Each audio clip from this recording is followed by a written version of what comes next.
2024년 새해가 시작이 된 지 7일째 되었습니다. 그런데 새해 첫날부터 우리 가까운 일본에서는 지진이 일어나서 110명 이상 사망을 했고, 같은 일본에서 비행기 활주로 해서 큰 화재가 나서 약 400명 정도가 극적으로 탈출한 일이 있었고, 우크라이나와 러시아 전쟁도 새해가 되면서 더 격화되고 있고, 중동 가자 지구에서는 새해에도 하루에 100명 정도씩 사망하고 있습니다. 우리나라도 새해부터 북한의 포 사격에 남한도 대응 사격을 하면서 좀 분위기가 심상치 않고 경제도 많이 안 좋다는 그런 전망들이 나오고 있습니다. 하나님께서 이 나라를 불쌍히 여겨주시고 은혜 베풀어 주시기를 원합니다. 오늘은 이제 새해 첫 주일인데요. 1년에 주일이 한 52번 정도 있는 것 같아요. 우리에게 매 주일이 중요하지만 신년 첫 주일 예배는 더 의미가 있고 중요하다고 생각합니다. 우리는 지난 2주 동안 성탄절과 신년 부흥회를 했습니다. 하나님의 아들이신 예수님이 사람으로 오셔서 우리 주님이 되신 것을 찬양했고, 또 주님을 의지해서 세상에서 강하고 담대하라는 말씀을 우리가 들었습니다. 올 한 해 우리가 믿음으로 강하고 담대해서 우리가 하는 모든 일 가운데서 하나님의 승리를 확인하게 되기를 바랍니다. 우리는 그 예수님의 생애 마지막 일주일을 살펴보고 있습니다. 예수님이 일주일 중에 금요일 날 돌아가시게 되는데, 이 시간 살펴볼 말씀은 화요일에 이제 이루어진 일입니다. 예수님은 종교 지도자들에게 함정에 빠질 수 있는 그런 질문을 계속 받으셨습니다. 그러던 중에 한 서기관이 예수님께 나와 율법 가운데 첫 계명이 뭔가 하는 질문을 받게 됩니다. 예수께서 대답하시기를, 첫째는 이것이니 이스라엘아 들으라. 주 곧 우리 하나님은 유일하신 주시라. 내 마음을 다하고 뜻을 다하고 목숨을 다하고 힘을 다하여 주 너희 하나님을 사랑하라 하는 것이고, 둘째는 내 이웃을 내 몸같이 사랑하라고 대답했습니다. 하나님을 사랑하고 이웃을 사랑하는 것이 성경의 유학이고 기독교의 핵심이고 하나님이 가장 기뻐하시는 것이라는 거죠. 오늘 말씀에 보면 예수님이 사람들에게 이제 질문을 하시고 예수님 자신이 스스로 대답을 합니다. 그동안 이 사람들의 질문을 받다가 예수님이 직접 질문을 하신 것은 이 질문이 너무 중요하고 꼭 필요하다는 거죠.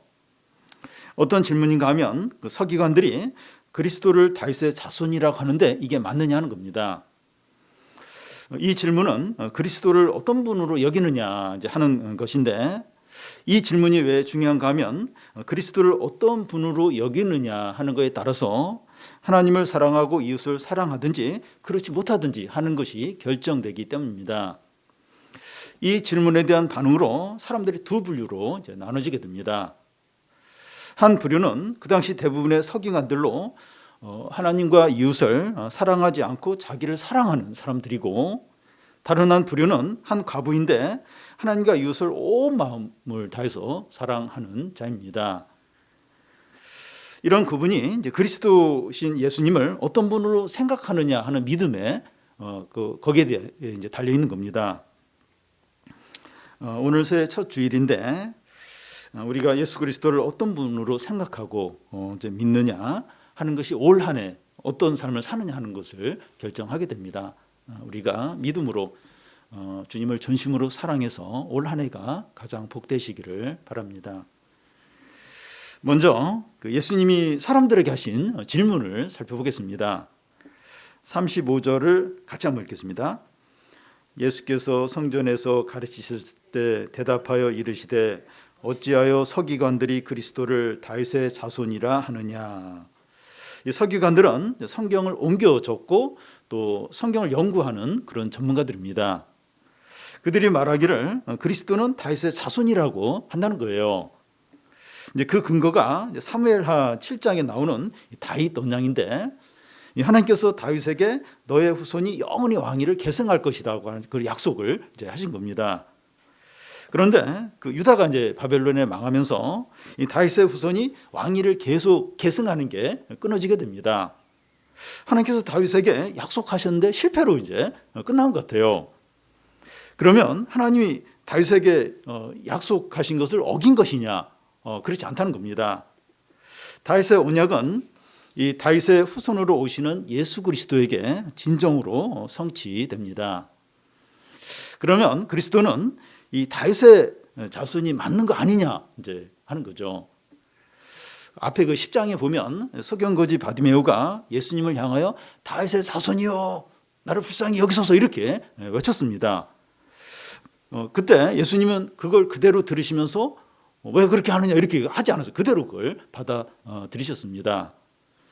그래서 이 그리스도를 다윗의 자손이라고 하는 것은 아무런 문제가 없는 것처럼 보입니다. 그런데 여기서 갑작스럽게 예수님이 서기관들이 그리스도를 다윗의 자손이라고 하는데 이게 맞느냐 그걸 다시 이제 이렇게 질문을 하시는 거예요. 이 당연한 것인데 왜 당연한 것을 의심하면서 질문하시는가 이런 생각이 들 수 있습니다. 사람들이 이제 그 정도가 맞다고 이제 알고 있는데 잘못 알고 있고 훨씬 그 가치 있는 경우가 있습니다. 예를 들면 그 아프리카 나무 조각상이 있는데 이걸 20여만 원, 우리나라 돈 20여만 원에 이렇게 팔았어요. 근데 이 아프리카 이 조각상이 그 경매에 이렇게 붙여졌는데 50억 원에 이제 팔린 겁니다. 그러니까 그 처음 생각한 것보다 훨씬 이제 이게 가치 있는 건데 그걸 이제 몰랐던 거죠. 그러니까 서기관들이 그리스도가 다윗의 자손이라 이러는데 이 그리스도는 훨씬 더 이것보다 가치 있고 훨씬 더 큰 분이라는 거죠. 예수님은 이제 이렇게 질문을 이제 하신 후에 자신 이제 대답을 이제 하십니다. 36절, 37절인데 한 절씩 교대 읽겠습니다. 다윗이 성령에 감동되어 친히 말하되 주께서 내 주께 이르시되 내가 내 원수를 발 아래 둘 때까지 내 우편에 앉았으라 하셨도다 하였느니라.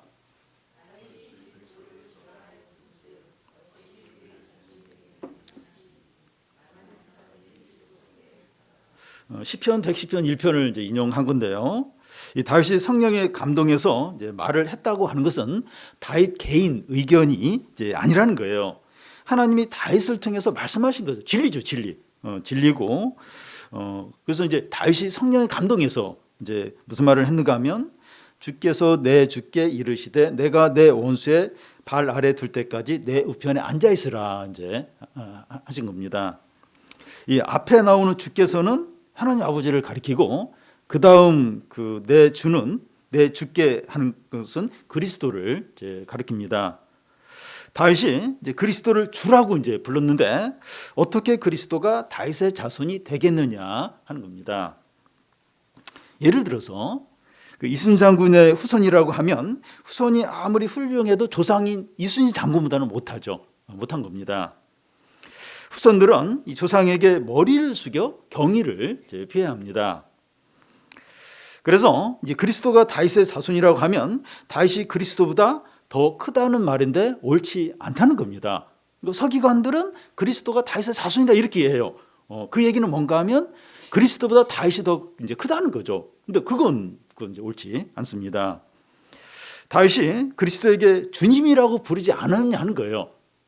그러니까 다윗이 성령 충만한 가운데 그 주께서 내 주께 이라면서 그 뒤에 있는 주는 이제 그리스도인데 다윗이 그 그리스도를 주라고 불렀는데 어떻게 이 그 그리스도를 다윗의 자손이라고 할 수 있겠느냐 이제 하는 겁니다. 그러면 앞에서 예수님은 이 바디메오가 다윗의 자손이요 하고 부를 때 그것이 맞는 것처럼 왜 그럼 가만히 계셨느냐 하는 의문이 들 수 있습니다. 그 이유는 예수 그리스도가 다윗의 혈통으로 온 게 또 맞아요. 네, 맞습니다.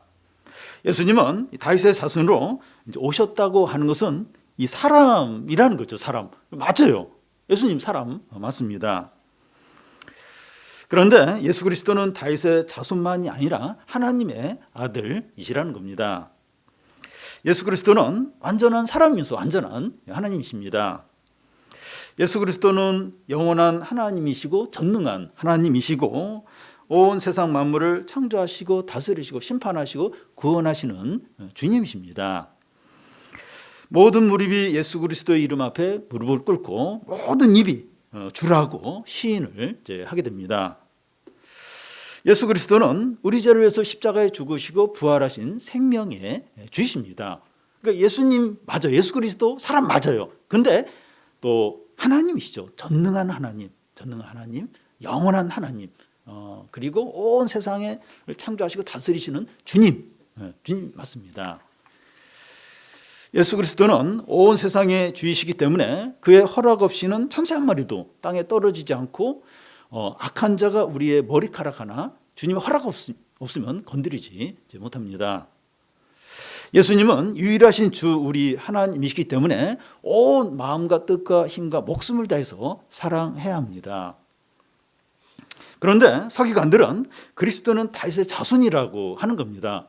좀 더 정확하게 말하면 그리스도는 다윗의 자손만이라는 거예요. 딱 다윗의 자손 거기에 딱 이제 제한을 이제 시키고 그 정도로만 이제 그리스도를 이제 여기는 겁니다. 그리스도가 다윗의 자손이니까 다윗보다 못하다는 겁니다. 딱 거기에만 한정을 하니까 그리스도는 다윗보다 못하다. 이제 그렇게 이제 여기는 겁니다.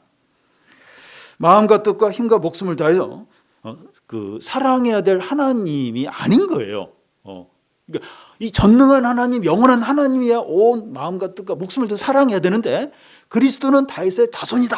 그걸 딱 거기에 딱 제한시키니까 그 정도로만 생각하니까 마음과 뜻과 정성을 다해서 그리스도 곧 하나님을 사랑해야 될 이유가 없는 겁니다. 근데 우리도 이제 그럴 수 있습니다. 우리가 성탄절을 보내면서 우리가 열심히 준비한 것을 발표하고 좋았어요. 기뻤고 너무나 행복했습니다. 그런데 우리가 그것으로 만족하고 성탄절의 주인공인 예수 그리스도를 마음과 뜻과 목숨과 힘을 다하여 사랑하지 않으면 우리도 예수 그리스도를 다윗의 자손만으로 여기는 것이 되는 겁니다. 그러니까 예수 그리스도 하나님은 마음과 뜻과 정성 목숨을 내서 사랑해야 될 분이에요. 근데 그렇게 사랑을 안 하고 그렇게 사랑 안 해도 되는 분으로 여기고 그냥 지나간다면 우리도 이제 그리스도를 하나님을 다윗의 자손만으로 딱 이렇게 생각하는 게 되는 겁니다. 우리는 예수님을 다윗의 자손만으로 여기는지 영원한 하나님으로 믿는지 어떻게 알 수 있습니까? 이 하나님과 이웃을 어떻게 사랑하는가 하는 걸 보면 알 수 있습니다. 우리가 예수님을 not bad, 그냥 나쁘지 않아, 이제 그 정도로만 이렇게 예수님을 이제 좋아한다면 다윗의 자손만으로 여기는 게 되는 겁니다. 내가 좋아하는 것들이 여러 가지 있는데 그 중에 하나로 예수님을 좋아하고 삶의 한 부분으로 예수님을 이제 대하는 거죠. 이웃을 사랑하는 것도 내가 원하는 정도만 이제 사랑하면 된다 이렇게 이제 여기는 겁니다. 이 성경의 전문가들인 이 서기관들도 그리스도를 다윗의 자손만으로 여긴 것처럼 우리도 말씀을 많이 들었고 성경 지식이 있어도 예수 그리스도를 다윗의 자손만으로 여길 수 있습니다. 그런데 우리가 그 예수님을 영원한 주 하나님으로 믿을 때 하나님을 온 마음과 뜻과 힘과 목숨을 다해서 사랑하고 이웃을 내 몸처럼 사랑하게 되는 거죠. 그래서 내가 이 그리스도를 하나님을 다윗의 자손만으로 그냥 그런 존재로만 여기느냐 아니면 영원한 하나님으로 이렇게 믿느냐 그걸 어떻게 알 수 있는가? 이렇게 하나님을 전심으로 사랑하는지 이웃을 내 몸처럼 사랑 그걸 보면 역으로 내가 하나님을 어떤 분을 여기느냐 하는 것을 알 수가 있습니다. 내가 진짜 하나님을 어떤 분으로 여기는가 돌아봐야 돼. 진지하게 돌아봐야 합니다. 그러면 그리스도를 다윗의 자손만으로 여기는 사람들의 삶이 어떠한지 살펴보겠습니다. 34절에서 40절까지 나오는데요. 한 절씩 교대 읽겠습니다. 예수께서 가르치실 때 이르시되 긴 옷을 입고 다니는 것과 시장에서 문안 받는 것과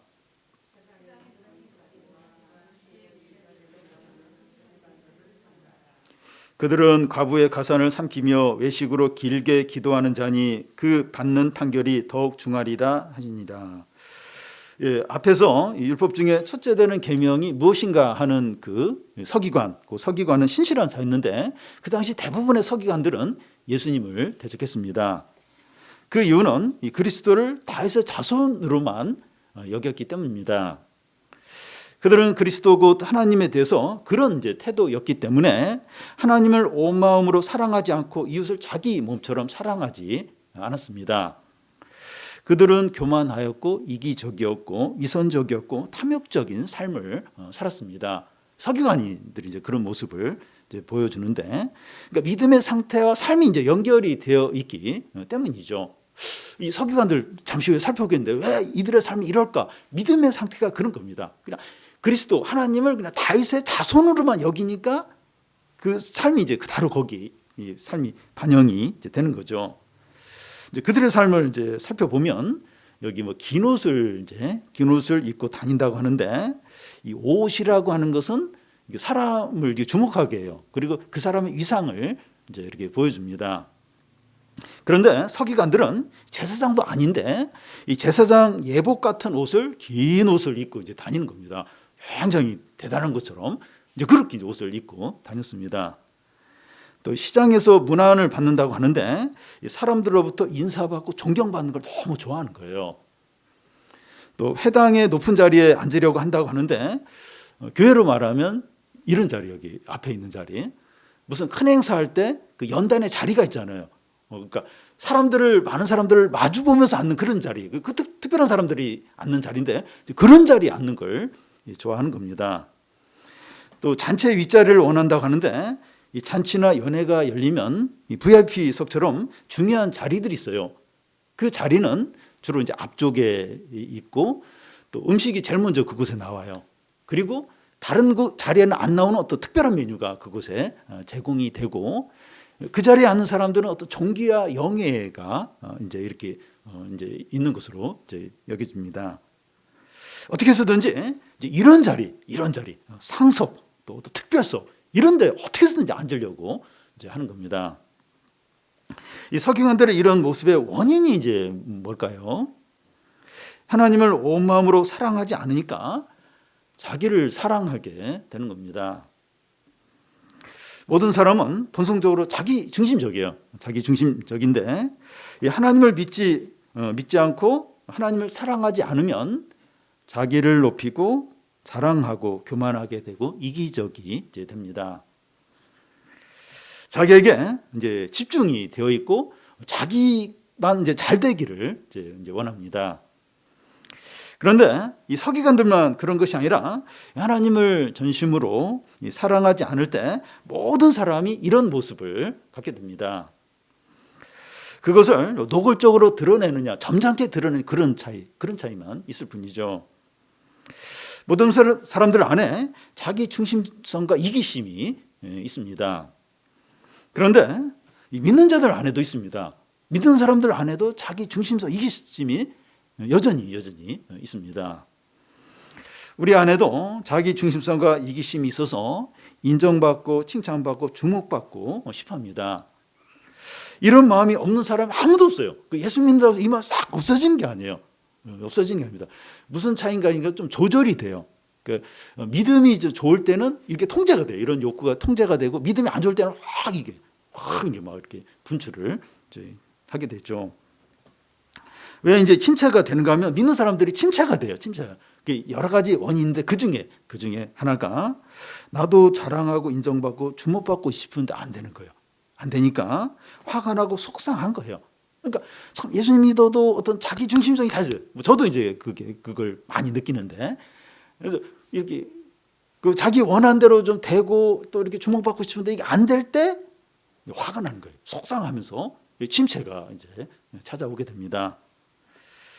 우리는 이 서기관들의 이런 모습을 보면서 참 꼴물견이고 참 허세를 부린다 이렇게 느껴지는데, 우리가 하나님으로 믿지 않고 하나님을 사랑하지 않으면 우리도 이렇게 되는 거예요. 이런 모습이 우리에게 나타나고, 이게 우리의 삶의 어떤 특징이 될 수 있는 겁니다.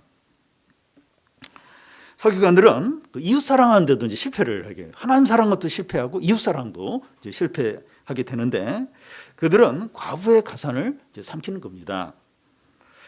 이 과부와 고아는 율법에서도 보호하라고 이렇게 말씀을 하고 있고, 하나님은 이 과부와 고아의 이렇게 보호하는 자로 자처를 하십니다. 그런데 그들은 과부의 재산을 교만한 방법으로 이제 빼앗는 겁니다. 이웃을 내 몸처럼 사랑하는 말씀과 정반대로 하는 거죠. 하나님을 마음을 다하여 사랑하지 않으니까 이웃을 사랑하지 못할 뿐만 아니라 악을 행하는 겁니다. 악을 행하게 되는 거예요. 우리가 가까운 사람들을 내 몸처럼 사랑하지 못하면 악을 행하게 됩니다. 그러니까 이 사랑의 이제 반대가 미움이 아니라 무관심이라고 하는데, 나는 뭐 이웃 뭐 사랑하지도 않고 미워하지도 않고 그렇게 한다 그러면서 그냥 무관심할 수가 있는데, 이게 또 사람에게 큰 해가 이제 해를 주는 거죠. 이웃을 내 몸처럼 사랑하지 않으면 무관심하거나 큰 해를 주게 된다는 겁니다. 사랑하지 않으면 그냥 중간, 그게 아니에요. 이제 이렇게 무관심하고 큰 해를 주고 이제 그렇게 할 수밖에 없는 겁니다. 그리고 이 서기관들이 외식적으로 길게 이제 기도한다고 하는데, 보이기 위해서 길게 기도를 하는 겁니다. 이 기도나 이제 신앙생활이 하나님 앞에 이루어지는 것이 아니라 사람들에게 보이기 위해서 이제 하는 겁니다. 외식이죠, 외식. 예. 그리스도를 이 다윗의 자손만으로 이제 여기는 것은 이 하나님으로 이제 믿지 않는 것을 이제 말합니다. 하나님을 마음과 뜻과 힘과 목숨을 다해서 사랑하지 않는 그런 이제 이런 상태를 이제 가리킵니다. 이런 사람들은 이웃을 내 몸처럼 사랑하지 못하고 외식에 빠지게 됩니다. 그러니까 나는 이런 삶을 살고 싶지 않은데 그런 생각과 상관이 없어요. 이렇게 그리스도를 하나님을 다윗의 자손만으로, 그러니까 하나님을 하나님으로 이렇게 믿지 않고 하나님을 전심으로 사랑하지 않으면 자연스럽게 이웃에게 악을 행하게 되고 외식하게 되고 이제 자연스럽게 그렇게 될 수밖에 이제 없는 겁니다. 예, 그런 사람들의 삶은 이기적이고 교만하고 자랑하고 탐욕적이 돼요. 그러니까 자연스럽게 그렇게 될 수밖에 이제 없는 겁니다. 그들이 하나님으로부터 받을 심판이 너무나 무겁다고, 너무나 크다고 말씀합니다. 이렇게 서기관대 이런 삶, 하나님을 하나님으로 믿지 않고 하나님을 전심으로 사랑하지 않음으로 이제 나타나는 그런 어떤 삶, 이런 삶 사는 서기관들의 심판이 아주 무겁다, 이렇게 하십니다. 우리의 믿음이 하나님을 마음과 뜻과 목숨을 다하여 사랑하는 것이 아니라면 그리스도를 다윗의 자손만으로 여기는 상태인 겁니다. 이게 좀 어려워요. 그리스도를 다윗의 자손만으로 여기는 이게 어떤 건가? 그러니까 주님을 마음과 뜻과 목숨을 다해 사랑하지 않으면 그런 겁니다. 그런 거. 그러니까 뭐 하나님을 뭐 이렇게 대단하게 여기고 뭐 하나님 뭐 이렇게 뭐 좋아하고 뭐 이렇게 여러 가지 뭘 이렇게 말할 수 있는데, 하나님을 마음과 뜻과 정성과 목숨을 다해서 사랑하지 않으면 그리스도 하나님을 다윗의 자손만으로 여기는 것이 되는 겁니다. 아주 위험하고 절망적인 상태인 겁니다. 아주 위험하고 서기관들의 어떤 그런 어떤 삶을 이제 따라가는 아주 위험한 상태인 거죠. 하나님을 마음과 뜻과 힘을 다하여 이 사랑하는 믿음을 회복해야 됩니다. 이걸 회복하는 게 얼마나 급하고 중요한지 모릅니다. 그러면 그리스도를 다윗의 자손만으로 여기는 것이 아니라 영원한 하나님으로 믿는 사람들의 삶은 어떨까 한 걸 살펴보겠습니다. 42절, 41절, 42절을 한 절씩 교독하겠습니다.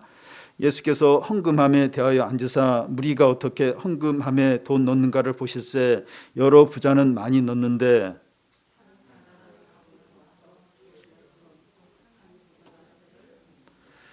여기서 헌금함이라고 하는 것은 큰 나팔 모양의 놋쇠로 만든 이 투입구가 13개 정도 되는 헌금통을 가리킵니다. 이 성전의 바깥들에 이제 이런 걸 여러 개 이제 두게 되는데요. 이 헌금통에는 이 제사장이나 가난한 사람들의 필요를 채워주는 이 헌금과 또 재물을 대신 바치는 헌금과 또 성전 수리를 위한 헌금을 이곳에 넣었습니다. 그 당시에 이제 화폐는 지폐가 없고 이제 동전이기 때문에 헌금을 하게 되면 소리가 이제 납니다. 이 헌금을 많이 하면 소리가 요란하게 이제 크게 이제 나게 되죠. 저분이 헌금을 많이 하는구나. 선행을 많이 하시네. 대단하시네. 신앙이 참 좋은가 봐. 하나님께서 저런 분을 축복하실 거야. 이런 말을 이제 그 많은 헌금 소리를 들으면서 이제 이런 말을 서로 이제 주고 받게 되죠. 연말에 불우이웃 성금을 이제 몇억 원 내면 언론에서 이제 보도되면서 사람들에게 알려지는 것과 비슷합니다. 그런데 헌금을 적게 내면 달랑 한두 소리 작게 나고 그냥 그걸로 이제 그쳐버려요. 아무도 관심을 갖지 않고 몰라요. 저 사람 헌금을 했는데 이제 조금 하면 이제 그렇습니다. 성전의 그런 분위기인데 한 가난한 과부가 헌금함에 나와서 헌금을 이제 하게 됩니다. 그런데 소리가 작게 2번 나고 끝나는 거예요. 2렙돈 곧 한 고드란트를 이제 넣은 겁니다. 그 한 렙돈, 그 당시 한 렙돈은 하루 일당인 1데나리온의 64분의 1에 해당하는 작은 이제 그 화폐입니다. 오늘날 일당으로 이렇게 해서 그걸 이제 우리나라 돈으로 이렇게 환산을 해보면 한 800원 정도, 그래서 2렙돈은 한 1,600원 정도로 이제 볼 수 있어요. 이 800원에 해당하는 동전 2개만은 2개를 당제 넣은 겁니다. 이 동전이 떨어지는 소리가 작으니까 주위 사람들은 이 여인이 헌금을 했는지 안 했는지 모르고 관심도 없습니다. 그런데 이 41절 앞에 보면 예수께서 헌금함의 맞은편에 이렇게 앉으셔서 무리들이 어떻게 헌금하는가 하는 것을 지켜보시는 겁니다. 예수님은 이 헌금하는 사람들을 쭉 지켜보는데 누가 헌금할 때 이렇게 반응을 합니까? 헌금을 많이 해서 막 소리가 막 우렁차게 나는 그런 사람이 아니었습니다. 사람들은 그런 사람의 관심을 갖죠. 존경하는 눈빛으로 바라보는데 주님은 전혀 달랐습니다. 예수님이 누구에게 큰 관심을 갖습니까? 43절, 44절을 한 절씩 교독하겠습니다. 예수께서 제자들을 불러다가 이르시되 내가 진실로 너에게 이르노니 이 가난한 과부는 헌금함에 넣는 모든 사람보다 많이 넣었도다.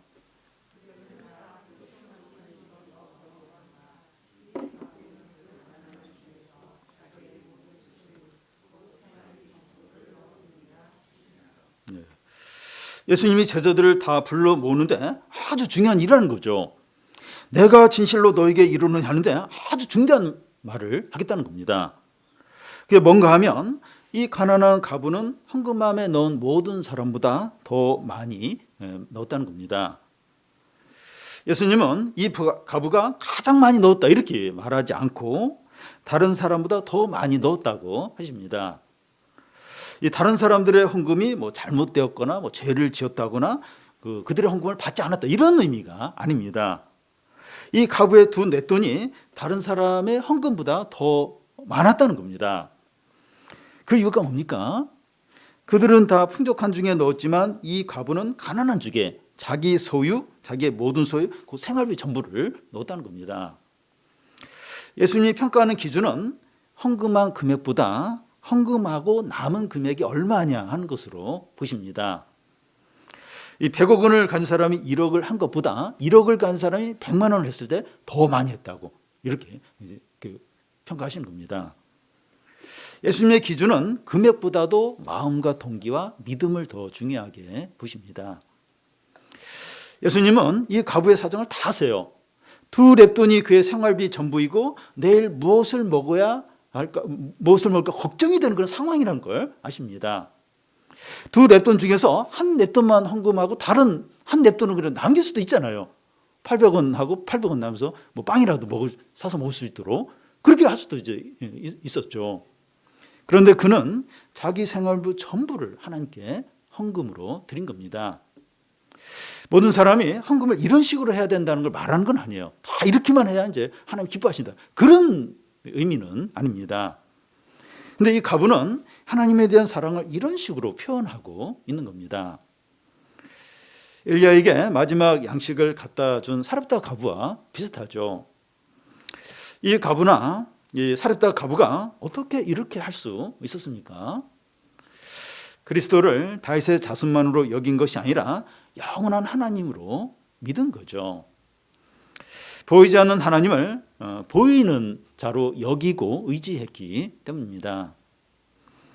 히브리서 11장에 믿음이 어떤 것인가 하는 걸 말하는데 하나님을 찾는 자는 하나님이 계신 것과 자기를 찾는 자에게 상 주심을 믿는다는 겁니다. 이 가부는 그 하나님을 마음과 뜻과 목숨을 다해서 사랑함으로 자신의 전 생활비를 하나님께 드렸습니다. 우리가 하나님을 마음을 다하여 사랑한다면 우리가 가장 중요한 거, 그걸 맡기든지 드릴 수 있습니다. 그것이 재산이나 진로 문제나 취업이나 또 자녀나 집 문제나 미래를 주님께 맡기는 것으로 나타날 수 있죠. 이 가부는 그 이웃사랑도 이제 실천을 해요. 앞에서 그 서기관들은 이웃사랑도 실패했는데 이 가부는 이웃사랑도 이렇게 잘 이렇게 행하게 됩니다. 성전 헌금의 용도가 제사장과 가난한 사람들의 필요를 채우는데 사용이 되었죠. 그는 자기 생활비를 헌금함으로 자기 몸처럼 이웃을 사랑을 하고 있는 겁니다. 자신의 모든 것, 그 양이 적지만 그걸 통해서 이웃 사랑을 이제 실천을 하고 있는 겁니다. 이 여인은 예수께서 자기를 칭찬하는 걸 몰라요. 또 예수님이 따라 불러가지고 너 참 대단하다 그러면서 따로 칭찬을 하지도 않았습니다. 이 여인은 죽을 때까지 예수님이 자기를 칭찬하는 이걸 모르고 이제 살다가 이제 죽게 됩니다. 그런데 이 여인의 두 냅도는 영원히 기억이 돼요. 오늘날까지, 지금까지 2000년 지난 지금까지 기억이 되고 칭찬을 받고 많은 성도들을 위로하고 도전을 줍니다.